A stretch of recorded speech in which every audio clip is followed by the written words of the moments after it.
పరిశుద్ధుడైన లూకా రాసిన సువార్త 22వ అధ్యాయము 39వ వచనం నుండి 46వ వచనం వరకు చదువుకుందాం. కొత్త నిబంధన పుస్తకం 75వ పేజీ. తరువాత ఆయన బయలుదేరి తన వాడుక చొప్పున ఒలీవల కొండకు వెళ్ళగా శిష్యులను ఆయన వెంట వెళ్ళిరి.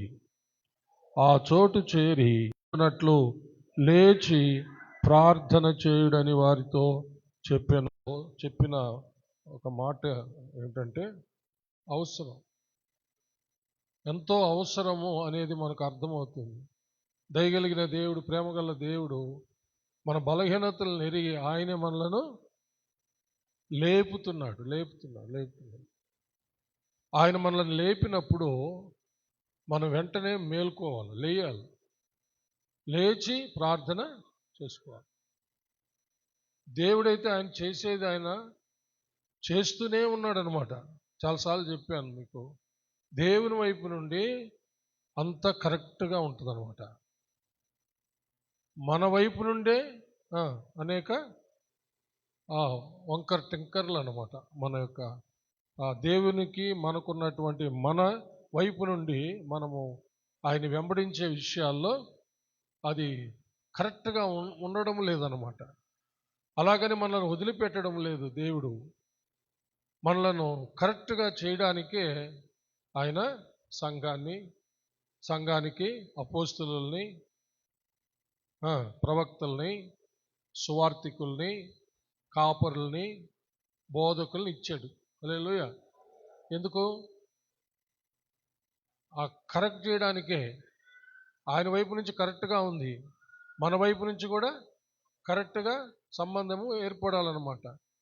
అందుకని జాలిగల దేవుడు, కరుణగల దేవుడు మనను ఆయన ఈ విధంగా సమకూర్చి మనకు నేర్పిస్తూ సరి చేసుకుంటూ ఉన్నాడు. ఆ ప్రేమగల తండ్రి. హల్లెలూయా. మనమైతే ఇసుక్కుంటాం, మనమైతే వదిలిపెట్టేసుకుంటాం. వచ్చినప్పుడు వస్తాడంట, కానీ ఆ తండ్రి మాత్రం నిరంతరము ఆయన పని ఆయన చేస్తూనే ఉన్నాడు. తండ్రి కుడి పార్శ్వాన కూర్చొని విజ్ఞాపన చేస్తూ ఉన్నాడు, మనల్ని లేపుతా ఉన్నాడు. హల్లెలూయా. మనం విధేయులమైనట్లయితే, హల్లెలూయా, లేచి మేలుకొని ప్రార్థన చేసినట్లయితే మనము శోధనలో పడకుండా కాపాడబడతాం. హల్లెలూయా. లేదంటే శోధనలో పడిపోతాం అన్నమాట. మన అంశం అదే, మెలకువగా ఉండుడి. మనం ఇంతకుముందు కొన్ని విషయాలు నేర్చుకున్నాం. శ్రమలలో మెలకువగా ఉండాలి అంటే శ్రమలలో విశ్వాసాన్ని కోల్పోకుండా ఉండాలి అని చెప్పి మనము నేర్చుకున్నాం. హల్లెలూయా. తర్వాత రాకడ విషయంలో మెలకువగా ఉండాలని నేర్చుకున్నాం.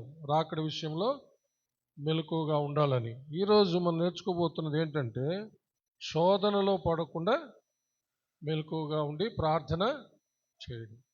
శోధనలో పడకుండా మెలకువగలిగి ప్రార్థన చేయడం అంటే, ప్రార్థన చేసేవారు శోధనల్లో వారు కాపాడబడతారు, శోధనలో తప్పించబడతారు అన్నమాట. కానీ లోకం ఏం చెప్తుందంటే, ఎక్కువ ప్రార్థన చేయబాకండి, ఎక్కువ ఉపవాసాలు చేయబాకండి, శోధనలు వస్తాయి అని చెప్తున్నారు అన్నమాట. అనేక మంది ఇప్పటికి కూడా దాన్నే నమ్ముతున్నారన్నమాట. అది భయంకరమైన అబద్ధాల జనకుడైన సైతాను దాన్ని మనుషుల్లో చొప్పిస్తూ ఉన్నాడు అనమాట. యేసుప్రభు చెప్పిన దాన్ని చేస్తామా, సైతాన్ చెప్పిన దాన్ని చేస్తామా? యేసుప్రభు ఏం చెప్తున్నాడు? శోధనలో పడకుండా నిమిత్తం ప్రార్థన చేయమంటున్నాడా? వాడేం చెప్తున్నాడు? ప్రార్థన చేస్తే శోధనలు వస్తాయి, ప్రార్థన చేయబాకండి, అంతగా ఏదో చేసామంటే చేయండి, ఉపవాసాలు అవి ఏమి వద్దు అని చెప్తున్నాడు వాడు.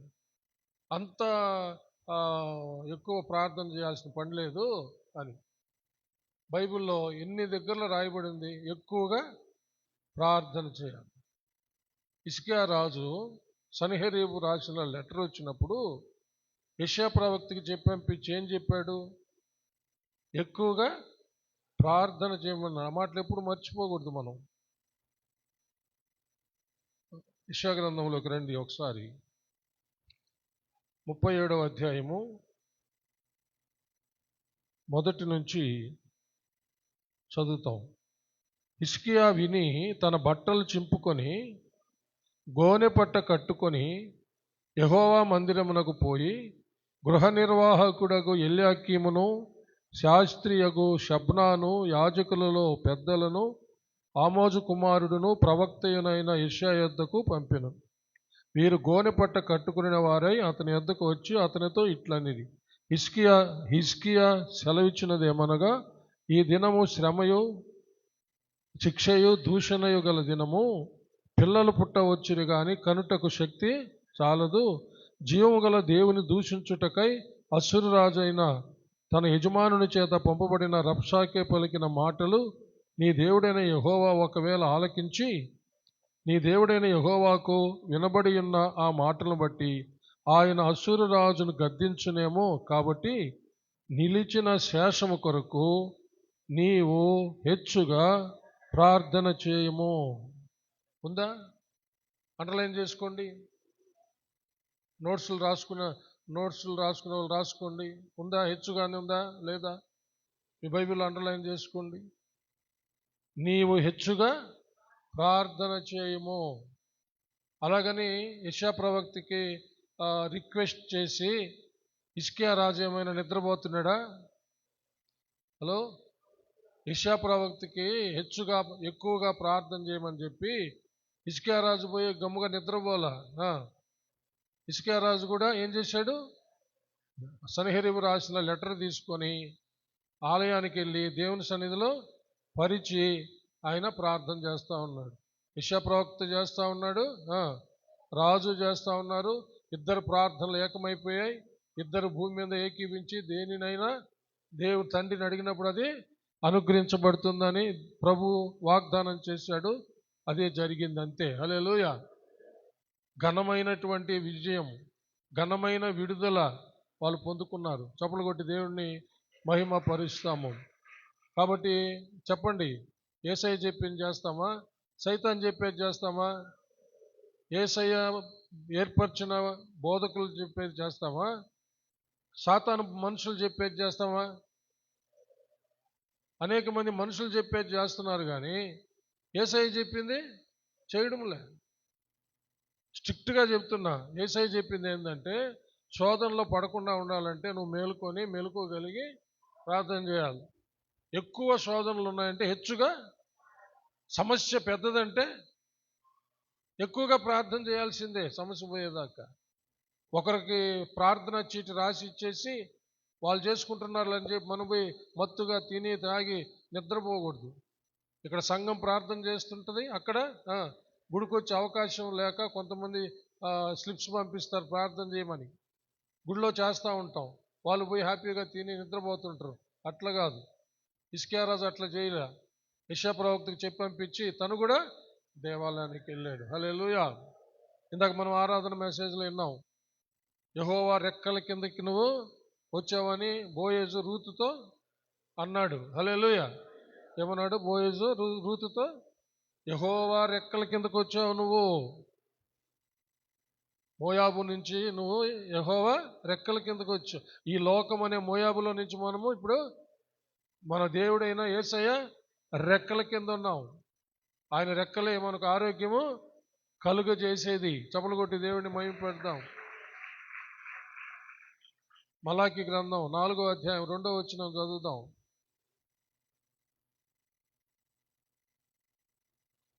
అయితే నా నామమందు భయభక్తులు గలవారు మీకు నీతి సూర్యుడు ఉదయించును, అతని రెక్కలు ఆరోగ్యము కలుగజేయును. గనుక మీరు బయలుదేరి క్రొవ్విన దూడలు గంతులు వేయినట్లు గంతులు వేయుదురు. చప్పలు కొట్టి దేవుని మహిమ పెడతాం. అర్థమైందా? ఎక్కడికి వచ్చినాము? మన ప్రభు అయిన యేసయ్య రెక్కల కిందకు వచ్చాం, చేతుల కిందకు వచ్చాం. హల్లెలూయా. ఆయన నీతి సూర్యుడు, ఆయన కాంతి మన మీద ప్రకాశిస్తూ ఉంది. హల్లెలూయా. మన జీవితాలు వెలిగించడానికి, మన జీవితాల్లో ఉన్న ప్రతి చీకటి పారిపోవడానికి, అంత మాత్రమే కాదు, ఆయన రెక్కలతో కప్పి ఆరోగ్యం కలుగజేస్తున్నాడంట. ఆయన గాయపడినటువంటి గాయాల్లో నుంచి స్వస్థత. మనం ఎక్కడికి వచ్చున్నాం ఇప్పుడంటే యేసు ప్రభు గాయపడిన హస్తాల కింద ఉన్నాం. హల్లెలూయా. ఆయన రెక్కలంటే ఆయన చేతులు. హల్లెలూయా. ఆయన చేతుల కింద ఉన్నాం. ఆయన చేతుల్లో గాయాలు ఉన్నాయి, రక్తం గారుతా ఉంది ఇప్పుడు కూడా. హల్లెలూయా. ఆ రక్తం నీ మీద పడుతూ ఉంది, నిన్ను పరిశుద్ధపరుస్తూ ఉంది. ఆ చేతులు నిన్ను ముట్టుతూ ఉన్నాయి, నీకు స్వస్థత వస్తూ ఉంది. హల్లెలూయా. క్రొవ్విన దూడలు గంతులు వేసినట్టు చేస్తాడంట. హల్లెలూయా. అవును, ఇందాక జోసఫ్ చెప్పాడు, దేవజనులు ఎందుకు ఆరోగ్యంగా ఉంటారు అంటే ఆయన సన్నిధే, ఆయన రెక్కల కిందే. అప్పుడు నాకు ఒక ఆలోచన వచ్చింది. కొంతమంది దేవజనులు అనారోగ్యంగా ఉన్నారు అంటే ఏం చెప్తాడు జోసఫ్ అని? హలో, అనారోగ్యమైనా సరే, హల్లెలూయా, వ్యాధైనా సరే, జబ్బైనా సరే, దేవుడు తన హస్తాలతో ముట్టి స్వస్థపరిచి, ఆయన సేవకులైనా సరే, సేవకురాండ్రనైనా సరే, విశ్వాసులైనా సరే, విశ్వసిస్తే ఆయన రెక్కల కింద ఆశ్రయం కోరితే కొవ్విన దూడలు గంతులు వేసినట్టు చేస్తాడు. హల్లెలూయా. నేనైనా మీరైనా అందరము ఆయన రెక్కల కిందకి రావాలా, వచ్చున్నాం ఇప్పుడు. హల్లెలూయా. నేను అదే మీకు చెప్పేది, దేవుని సన్నిధిలో ఉన్నాము, దేవుని రెక్కల కింద ఉన్నాము. లేయలేమని కూర్చోబాకండి. లేయలేను అనుకున్న వాళ్ళు లేయడానికి ప్రయత్నించండి, మీ కాళ్ళకు స్వస్థత వస్తుందని చెప్పేది అదే. నేను నిలబడుకొని ఇప్పుడు ప్రసంగం చేస్తున్నానంటే నా కాళ్ళను దేవుడు స్వస్థపరిస్తేనే నిలబడుకొని ఉన్నా. మీరందరూ ప్రార్థన చేశారు కొన్ని సంవత్సరాలు కదా. హల్లెలూయా. దేవుని యొక్క రెక్కల కిందనే మనం ఉన్నాం, భయపడాల్సిన అవసరమే లేదు. కాబట్టి జాగ్రత్తగా మన జీవితాల్లో మనము దేవుని రెక్కల చాటున ఒదిగి ప్రార్థన చేయడం మాత్రము మానకూడదు. హల్లెలూయా. ప్రార్థన మానేవంటే శోధనల్లో నువ్వు పడిపోతావు అంతే. నిన్ను వెంటాడుతున్నటువంటి అపవాది నోట్లో నువ్వు పడిపోతావు. వాడి నోట్లో పడకుండా, వాడు మింగకుండా మనం ఉండాలంటే మనము ఎల్లప్పుడూ మెలకువగలిగి ప్రార్థన చేస్తూ ఉండాలి. హల్లెలూయా. ఇది ఇంతకు ముందు వారాల్లో మనం నేర్చుకున్నాం, పేతురు పత్రికలో ఉన్నటువంటి విషయం. మీ అపవాది అయినా, మీ విరోధి అయిన అపవాది ఎవరిని మిరింగుదునా అని వెతుకుతూ వాడు తిరుగుచున్నాడు. ఎవరు దొరికితే వాళ్ళను వాడు మింగేస్తాడు. ఎవరు దొరకరు అంటే మెలకువగలిగి ప్రార్థించే వాళ్ళు వాడికి దొరకడు. అంటే వాడు వాళ్ళను మింగలేడు, వారు ఆ శోధనల్లో పడరు. కాబట్టి జాగ్రత్తగా ఆలోచన చేయండి. హల్లెలూయా. కొన్ని ఎగ్జాంపుల్స్ మీ దగ్గరికి తీసుకొస్తాను. చకచక 15 నిమిషాల్లో చెప్పాలి మీకు నేను ఈ ఎగ్జాంపుల్స్ అన్నీ. అయితే చెప్తాను, చకచక చెప్తాను, 15 నిమిషాల్లోనే ముగిచ్చేస్తాను. జాగ్రత్తగా. మొదటగా ఆదాము అవ్వల కుటుంబంలో అవ్వను శోధించాడు అపవాది. ఎవరిని? అవ్వను శోధించాడు. ఎలాంటి సమయంలో శోధించాడంటే ఒంటరిగా ఉండడం చూసి వచ్చేసాడు అనమాట. ఇప్పుడు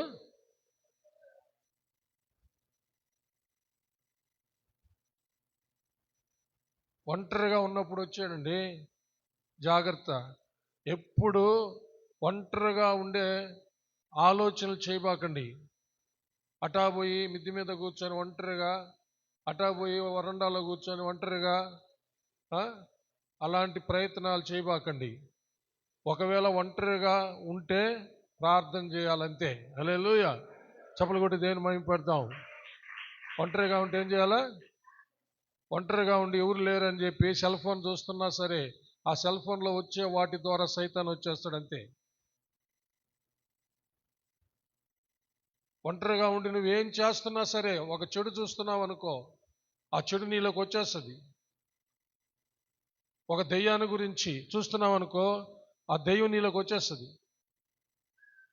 ఒక బ్లూ ఫిల్మ్ చూస్తున్నావు అనుకో, కామ సంబంధమైనది, అది నీలోకి వచ్చేస్తుంది. ఒంటరిగా ఉన్నటువంటి పిల్లలు ఇలాంటివి చేస్తూ ఉంటారు. అలాగనే కొంతమంది ఫ్రెండ్స్ కలిసి అవన్నీ చేస్తూ ఉంటారు. వాళ్ళందరూ చెడిపోయేదానికి కారణం అదే. కాబట్టి ఒంటరిగా ఉన్నా, ఇద్దరు ముగ్గురితో ఉన్నా, సమయం దొరికితే ప్రార్థన చేయండి. హల్లెలూయా. బైబుల్ చదవండి. మీ పిల్లల దగ్గర బైబుల్ చదివేటట్టు చేయండి. మీరు చదువుతూ మీ పిల్లల దగ్గర చదివేటట్టు చేయండి. ఎఫెసీ పత్రిక 6వ అధ్యాయం 4వ వచనాన్ని ఎన్నోసార్లు మనం చెప్పుకొని ఉన్నాం. తండ్రులారా, మీ పిల్లలకు కోపము రేపక ప్రభు శిక్షలో బోధుల వారిని పెంచుము అన్నాడు. హల్లెలూయా. ఈ వచనము నాకు అర్థమయ్యేదానికి కొన్ని సంవత్సరాలు పట్టింది. హల్లెలూయా. అప్పుడు నాకేం అర్థమైందంటే, తండ్రులారా మీ పిల్లలకు కోపం రేపక ప్రభు శిక్షలో బోధుల వారిని పెంచుమంటే నాకేం అర్థమైందంటే, తల్లిదండ్రులు ప్రభు శిక్షలో బోధలు లేకుండా పిల్లల్ని ప్రభు శిక్షలో బోధలు ఎలా పెంచగలరు అని ఒక ఆలోచన నాకు తట్టింది ఆత్మలో. మీకు మీకు మీకు ఒక్కరేమో ఆలోచిస్తున్నారా? హలో, పైన ఉన్న వాళ్ళు కానీ కింద అర్థమైందా? తల్లిదండ్రులు ప్రభు శిక్షలో బోధలో లేకుండా బిడ్డలకు ఎలా ప్రభు శిక్ష బోధ నేర్పిస్తారు? తల్లిదండ్రులు బైబిల్ చదవకుండా పిల్లల్ని బైబిల్ చదవమంటే అర్థమైంది. వాళ్ళు తిరిగి మిమ్మల్ని అడిగితే ఏం చేస్తారు? మీరు చదువుతున్నారా బైబిల్ అని అడిగితే ఏం చెప్తారు? పిల్లల్ని ప్రార్థన చేయమన్నాము, మీరు చేస్తున్నారని అడిగితే ఏం చెప్తాము? నోరుముయ్యి అంటామా? చెప్పింది చేయంటామా? హలో, మనకు తెలిసింది అదే. నోరు మూసుకో, మాకు తెలుసు, నువ్వు చెప్పింది చేయంటాం. అప్పుడు కోపాలు వచ్చేస్తాయి. అదే చెప్తున్నాడు అక్కడ. తండ్రులారా పిల్లలకు కోపం రేపక ప్రభు శిక్షలో బోధలు అని పెంచు. మనం ప్రార్థన చేసే వాళ్ళమైతే మన ఇంట్లో ఉన్న వాళ్ళు ప్రార్థన చేసే వాళ్ళుగా తయారవుతారు. మనం దేవుని స్తుతించే వాళ్ళమైతే మన ఇంట్లో ఉన్న వాళ్ళు దేవుని స్తుతించే వాళ్ళుగా తయారవుతారు. తల్లిదండ్రులారా జాగ్రత్త. హల్లెలూయా. మనం వాక్యం చదివే వాళ్ళమైతే మన బిడ్డలు కూడా వాక్యం చదివే వాళ్ళుగా తయారవుతారు. ఒకవేళ మనం పాపులమైతే మన బిడ్డలు పాపులయ్యే ప్రమాదం వచ్చేస్తుంది. ఏది విత్తుతామో దాన్నే కోస్తాం. అది స్థిరం. జాగ్రత్త పడాల్సిందే. పిల్లలు అనేక విధాలుగా శోధనలో పడిపోతున్నారు. ఎందుకంటే వాక్యం చదవక, ప్రార్థన చేయక. కాబట్టి వాళ్ళకి మనం మాదిరిగా ఉండాలి. చప్పలు కొట్టి దేవుని మహిమ పెడదాం. కీర్తన 11వ కీర్తన 3వ వచనం చదవండి.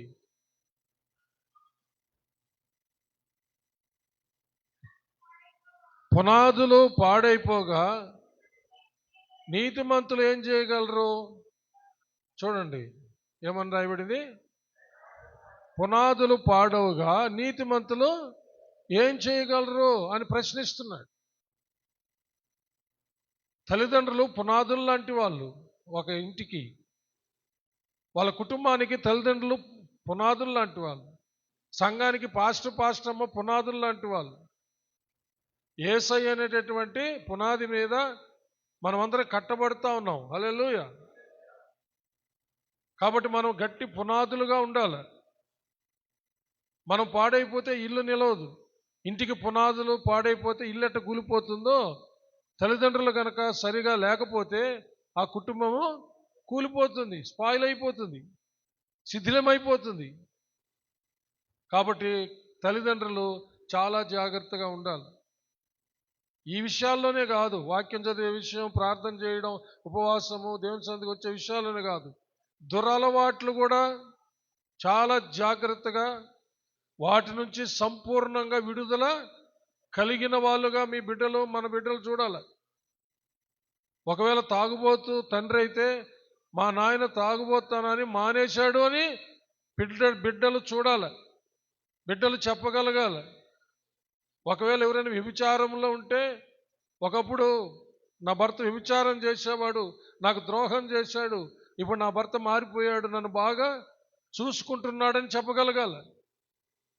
దానికి ఆ భర్త సంతోషించాలి, నన్ను గురించి గుడిలో చెప్తావు అనకూడదు. నిన్ను గురించి మంచి సాక్ష్యం చెప్పబడింది. ఎందుకంటే వ్యభిచారం చేసడం అందరికీ తెలుసు, దొంగతనాలు చేసడం అందరికీ తెలుసు. అవి దాగుండేవి కాదు. అప్పుడు లేని అవమానం గుళ్ళో సాక్ష్యం చెబితే అవమానం ఎందుకు వస్తుంది? గుళ్ళో సాక్ష్యం చెప్తే గంత వస్తుంది. నా భర్త మారాడు ఫలానా అలవాట్లో నుండి, ఫలానా దురలవాట్లో నుంచి మా అమ్మ మారింది. వాళ్ళు ఎంతో సంతోషపడతారు, సంఘం సంతోషపడుతుంది, అందరికంటే ముందు పరలోకం సంతోషపడుతుంది. చప్పలు కొట్టి దేవుణ్ణి మహింపరుస్తుంది. ఇందాక ఆరాధనలో విన్నాము, మన స్తుతులు ప్రభువు స్వీకరిస్తే మీరందరూ ఏడున్నారు, ఆరాధన చెప్పేటోడు లేరు కదా, మీకేం తెలుసు? నేనేమో ఆరాధన మెసేజ్ కలుపుకొని మాట్లాడుతూ ఉంటా, అది దేవుని చిత్తం. మీరు ఆరాధన మెసేజ్కే లేరు కదా. ఇప్పుడు నేను ఆ మాట అంటే మీకేం తెలుస్తుంది? అప్పుడు నేనేం చెప్పాలా? ఆరాధనలో ఇలా చెప్పాడు జోసఫ్ అని చెప్పి మళ్ళీ దీన్ని జ్ఞాపకం చేయాలి మీకు. అప్పుడు రెండు నిమిషాలు వేస్ట్ అన్నమాట. ఇందాక మన స్తుతి దేవుడు స్వీకరిస్తే ఆకాశం తెరవబడుతుంది, ఆశీర్వాదాలు వస్తాయని చెప్పాడు బ్రదరు. చెమలు కొడి దేని మహిమ పెడతాం. ఏంటి మన స్తుతిలో దేవుడు అంగీకరిస్తే ఆ పరలోకం నుంచి ఆశీర్వాదాలు వస్తాయి, మనం ఆ భాగ్యములో ఉన్నాము అని చెప్పాడు. అది అంతే, నిజమే. హల్లెలూయా. కాబట్టి మనం మారు మనసు పొందితే, మన జీవితాలు మారితే మొదట సంతోషించేది పరలోకమే. హల్లెలూయా. పరలోకం సంతోషించిందంటే పరలోకం వాళ్ళ కోసము తెరవబడుతుంది. అప్పటి నుంచి వాళ్ళు ఆస్వాదించబడడం జరుగుతుంది. ఎందుకంటే వాగ్దానం ఉంది, ఇది మొదలుకొని యెహోవా మిమ్మును ఆశీర్వదించును. హల్లెలూయా. చప్పలు కొట్టి దేని మహిమపడుతుంది. మొట్టమొదట చూడండి, ఆదాము అవ్వల కుటుంబాన్ని శోధించి పాడు చేశాడు. ఎవరు? సాతాను.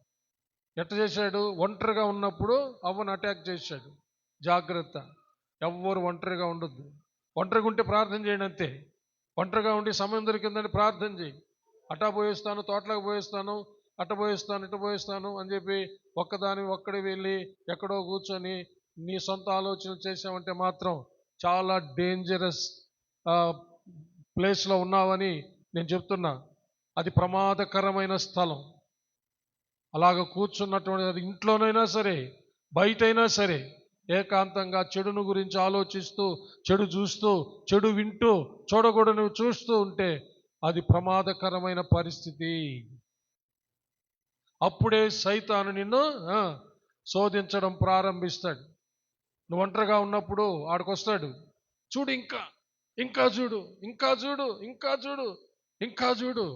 చూసావు కదా, చెయ్యి, దాని ప్రకారం నువ్వు చెయ్యి, దాని ప్రకారం ఫోన్ చేయి, దాని ప్రకారం వాడితో ఫోన్ చేయి, దాని ప్రకారం అమ్మాయితో ఫోన్ చేయి, దాని ప్రకారం చాటింగ్ చేయి, దాని ప్రకారం చాటింగ్ చేయి, ఫలానా దగ్గరకు వచ్చేయమని చెప్పు, ఆడ కలుసుకుంటాం. ఇదే భయంకరమైన శోధన అంటే. హలో, ఎట్టొచ్చింది? ఎవరిచ్చారు అవకాశం? ఒంటరిగా జాగ్రత్తగా విన్నావు. ఎవరిచ్చారు అవకాశం? ఒంటరిగా ఉండి వాళ్ళు చేసినటువంటి రాంగ్ స్టెప్, వాళ్ళు చేస్తున్న పొరపాటు.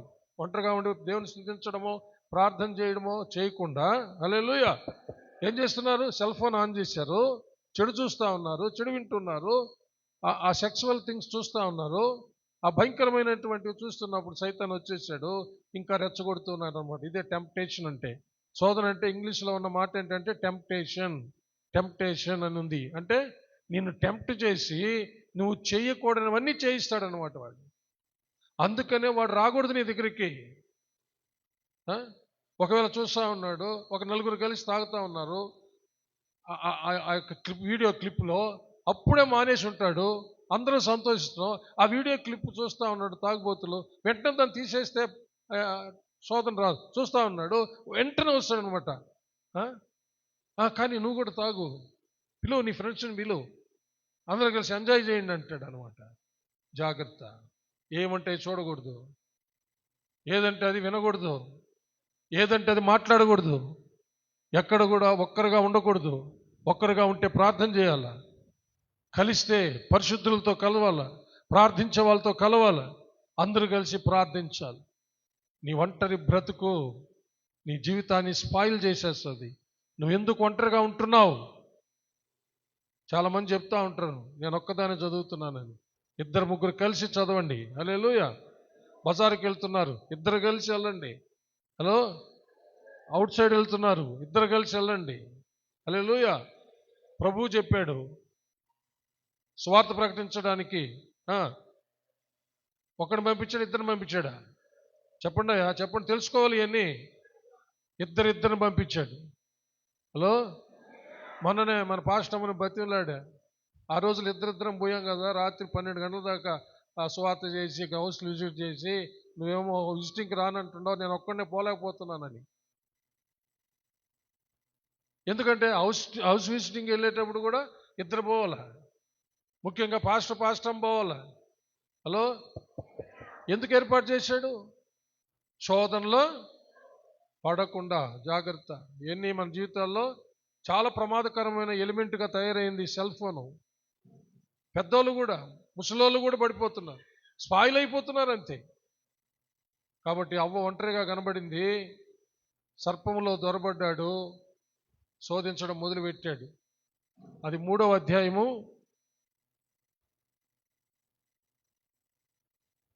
1 నుంచి 6వ వచనం వరకు చూస్తే ఎట్లా శోధించాడో అక్కడ రాయబడింది.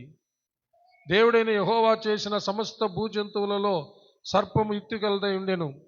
అది ఆ స్త్రీతో, ఇది నిజమా? ఈ తోట చెట్లలో దేని ఫలములనైనను మీరు తినకూడదని దేవుడు చెప్పెనా అని అడిగెను.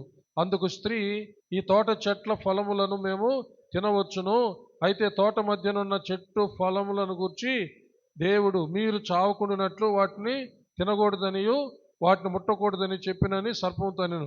అందుకు సర్పము, మీరు చావనే చావరు, తిను తిను తిను. ఇదే టెంప్టేషన్ అంటే. హలో, అబద్ధం చెప్పి వినండి, అబద్ధం చెప్పి మీరు దేవుడు ఏం చెప్పాడు? దాన్ని తింటే చస్తాం, మీరు చావనే చావరు, కోసుకో కోసుకో, తిను తిను. టెంప్టేషన్, టెంప్ట్ చేస్తాడనమాట. అదే శోధన అంటే. ఇంగ్లీష్లో ఉన్న మాట టెంప్టేషన్. అంటే వాడు ఇంకా ఎందుకు దేవునిలాగా అయిపోతారని దేవుడు మిమ్మల్ని తినొద్దు అన్నాడు, చస్తారని కాదు. అబద్ధం చెప్పాడు, తినమని తొందర చేశాడు అనమాట.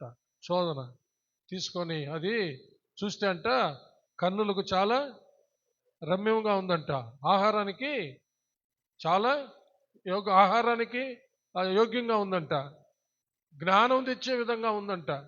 అంటే కండ్లు నేత్రాశ, ఆహారము శరీరాశ, జ్ఞానవంతులమైపోతాం, దేవునిలాగా అయిపోతాం. జీవపు డంబం ఏంటి? నేత్రాశ, శరీరాశ, జీవపు డంబం. ఇవి దేవుని నుండి వచ్చినవి కాదు, లోకంలో ఉన్నవి, సాతాను ద్వారా మన దగ్గరికి తీసుకొని వచ్చి శోధించేది ఈ మూడింటి ద్వారా. ఏంటి? నేత్రాశకు టెంప్ట్ చేస్తాడు, నేత్రాశలో పడేసేటట్టు శోధిస్తాడు, శరీరాశలో పడేటట్టు శోధిస్తాడు, జీవపు డంబంలో పడేటట్టు శోధించి పడగొట్టి పాడేసి నాశనం చేస్తాడు. వాడు దొంగ. అందుకనే ప్రభు చాలా స్పష్టంగా చెప్పాడు. యోహాను సువార్త 10వ వచనంలో చదవమన్నప్పుడు చదవాలా, వినేటప్పుడు వినాలా. 10 చదవండి, చూడండి అంటున్నాను కదా. చూడండి, దొంగతనమును, హత్యను, నాశనమును చేయుటకు వచ్చును కానీ మరి దేనికి రాడు. చూసారా? ఆ దొంగ, ఈ అపవాది ఏం చేయడానికి వస్తాడంట? దొంగతనమును, హత్యను, నాశనం చేయడానికి వచ్చాడు. మోసం చేశాడు అవ్వని, దొంగలించాడు, ఆత్మీయంగా చంపేశాడు, ఆ ఫ్యామిలీని నాశనం చేశాడు. వారి చేతిలో పడకుండా జాగ్రత్తగా కొన్ని ఆలోచనలు మాత్రమే మీకు చెప్పాను. నేను ఆపేస్తున్నా, 15 నిమిషాలు ఆపేస్తానని చెప్పాను కదా. 8 అయిపోయింది, నేను ఆపేస్తా. తర్వాత వారంలో మిగతా అన్నీ చెప్తా. కరెక్ట్గా మీకున్న ఆసక్తిని పోగొట్టుకోకుండా ముందుగా మీరు ఇంతకుముందు ఎట్లా ఉన్నారో అట్లాగే రండి. హల్లెలూయా. కొంత సమయం దొరుకుతుంది, ఫ్రీగా బాగా వాక్యాన్ని విని వాక్యాన్ని అర్థం చేసుకొని, ఇందాక నేను చెప్పినట్టుగా సగం వినేసి చెంప మీద కొట్టి తిరిగి చెంప మీద కొట్టు అనేదాకా విన్నాడు. యేసుప్రభు చెప్పింది వినలా. నీ శత్రువుని ప్రేమించు, నీ హింసించు వారి కొరకు ప్రార్థన చేయి అనేది ఇలా ఆడి వరకు ఇనిపోయాడు. వాడు ఎవడో చంపకు కొడితే ఇటు లాగి మళ్ళీ 4-5 కొట్టాడు అనమాట. అట్లాగుంటుంది మన బ్రతుకులు. వాక్యాన్ని ఆరంభం నుంచి అంతం వరకు అన్ని విషయాల్లో మీరు ఉన్నట్లయితే మీరు నిజంగా యేసు ప్రభువులాగా పరిశుద్ధాత్మ ద్వారా రూపాంతరము చెందుతారు. విని వెళ్ళిపోయి మళ్ళీ యథాప్రకారం జీవిస్తే ఒకరోజు జరగబోయేటటువంటి దుష్పరిణామాలకు మాత్రం వారికి వాళ్ళే లెక్క చెప్పుకోవాలంతే. ఎందుకంటే దేవుడు తెలియపరచాల్సినవి తెలియపరుస్తూ ఉన్నాడు. తెలిసి కూడా చేస్తే ఇంకా వాళ్ళకి కలిగేటటువంటి ఆ యొక్క భయంకరమైన పరిస్థితుల్లో ఇంకా వారే లెక్క చెప్పుకోవాలంతే. వారికి వారే తీర్పులై కూర్చుంటారు అనమాట. కాబట్టి జాగ్రత్త పడదాం. విని మామూలే కదా పాస్టర్లు అందరూ చెప్పేది, మా పాస్టర్ కూడా చెప్పేది ఇంతే కదా, మా అమ్మ నాయన వాళ్ళు చెప్పేది కూడా ఇదంటే సరే మీ ఇష్టం చేయండి, తర్వాత జరిగేవి మీరే చూస్తారు. ఆఖరికి ఏమి చేతగాని వాళ్ళై అల్లాడిపోయి ఎందుకు ఈ బ్రతుకు అని మీకే అర్థమవుతుంది. ఎందుకు ఈ బ్రతుకంటే కొంతమంది ఆత్మహత్యలు చేసుకుంటున్నారు. ఈ బాధపోవడానికి నరకానికి పోతారు. నరకంలో నిత్యము యాతన. అది తెలీదు. వాక్యం తెలిస్తే అలాగా చేయరు. కాబట్టి వాక్యం వాక్యం వాక్యం హల్లెలూయా బాగా చదవాలి. వాక్యం ఆత్మతో నిండి ఉండాలా. ఎల్లప్పుడూ ప్రార్థన చేయొచ్చు, మెలకుగా ఉండాలి. దేవుడట్టి కృప మనకందరికి దయచేయనుగాక. ఆమేన్. హల్లెలూయా. అందరూ లేచి నిలబడి ప్రార్థన చేసుకుందాం. అందరూ లేచి నిలబడదామా?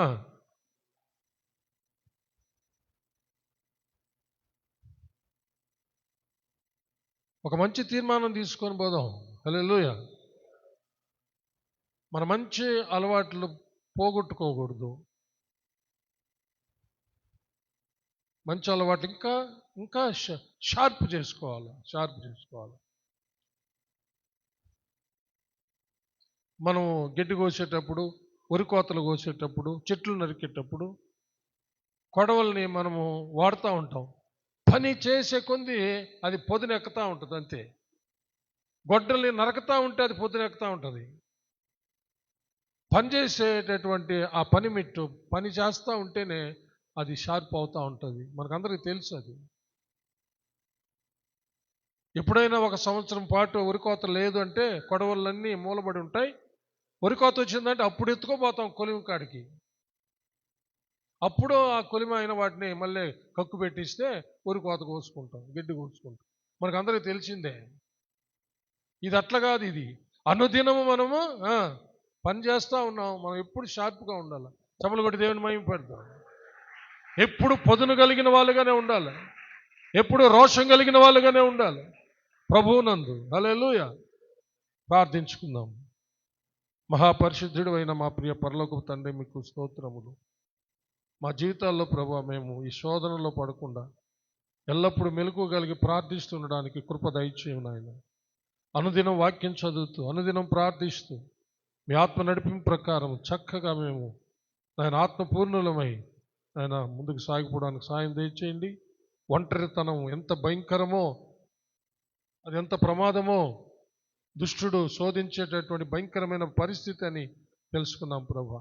అయినా ఒకవేళ ఒంటరిగా ఉండాల్సి వస్తే ప్రార్థన, మీతో సహవాసం చేయడం తప్ప ఇంకా దేంతోనూ కూడా సహవాసం చేసి చెడును చూస్తూ చెడిపోకూడదని, సాతానికి చోటు ఇవ్వకూడదని మీరు హెచ్చరిక చేశారు ప్రభా. దయతో కనికరించండి. ఈ యొక్క పరిస్థితుల నుంచి మమ్మల్ని అందరినీ, మా బిడ్డలందరినీ కూడా కాపాడమని యేసయ్య నామం ద్వారా అతి వినయంగా బతిమాలి వేడుకొంచున్నాము తండ్రి. ఆమేన్. నా ప్రాణమా యెహోవాను సన్నుతించుము, నా అంతరంగముననున్న సమస్తమా ఆయన పరిశుద్ధ నామమును సన్నుతించుము. నా ప్రాణమా యెహోవాను సన్నుతించుము, ఆయన చేసిన ఉపకారములలో దేనిని మరువకము. ఆమేన్. మన పరమ తండ్రి అయిన దేవుని ప్రేమ, కుమారుడైన యేసుక్రీస్తు ప్రభుల వారి యొక్క కృప, పరిశుద్ధాత్మ దేవుని అన్యోన్య సహవాసము, సన్నిధి, కాపుదల, భద్రత, నడిపింపు ఇప్పుడు ఎల్లప్పుడూ సదాకాలము మీకు అందరికీ, మీ బిడ్డలకు, మీ బిడ్డలకు మీరు కలిగి ఉన్న సమస్తానికి తోడై దీవించి ఆశీర్వదించి కాచి కాపాడునుగాక. Amen. Amen. Amen. May God bless you all. Yesayya నామములో అందరికీ వందనాలు. ఒకరొకరు సమాధానం తెలుపుకొని